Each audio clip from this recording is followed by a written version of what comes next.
Okay, this video is on why my car does not change lanes. I think I get this question more than any other question on earth. Why my car doesn't change lanes. Mr. Young, my car doesn't change lanes. Okay, well there's lots of reasons why.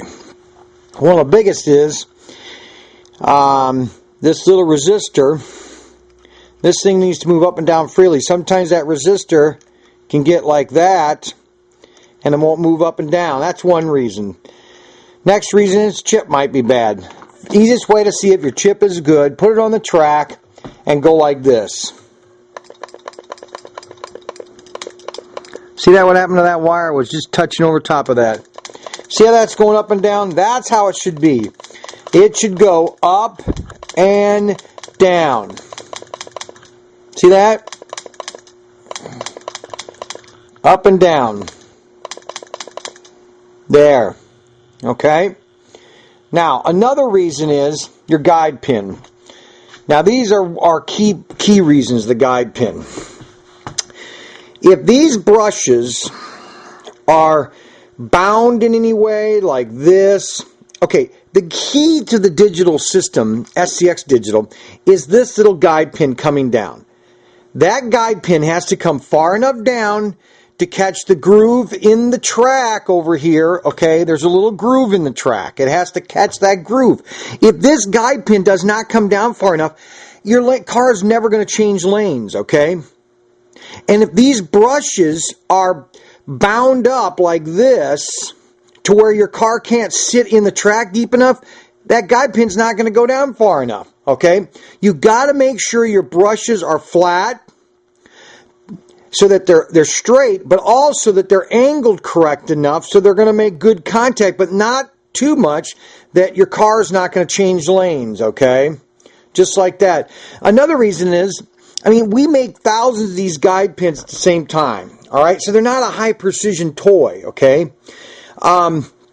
These little prongs right here on the orange guide pins, okay? This little retainer clip, if it's turned sideways, see how that's turned sideways?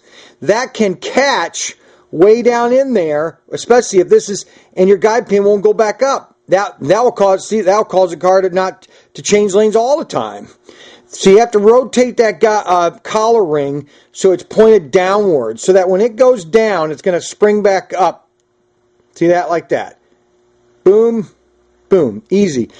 Now, in the newer design, we don't have the collar spring, but sometimes it still can get caught, okay, in between here, all right, right there, so that when you push down, it gets stuck,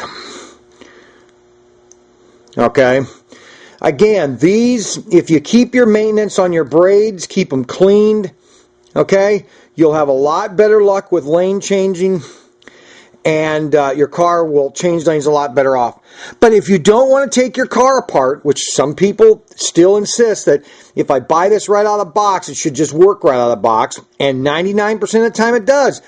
But a good mechanic is going to open his car up, inspect all the components to make sure that they haven't come out in shipping. Okay?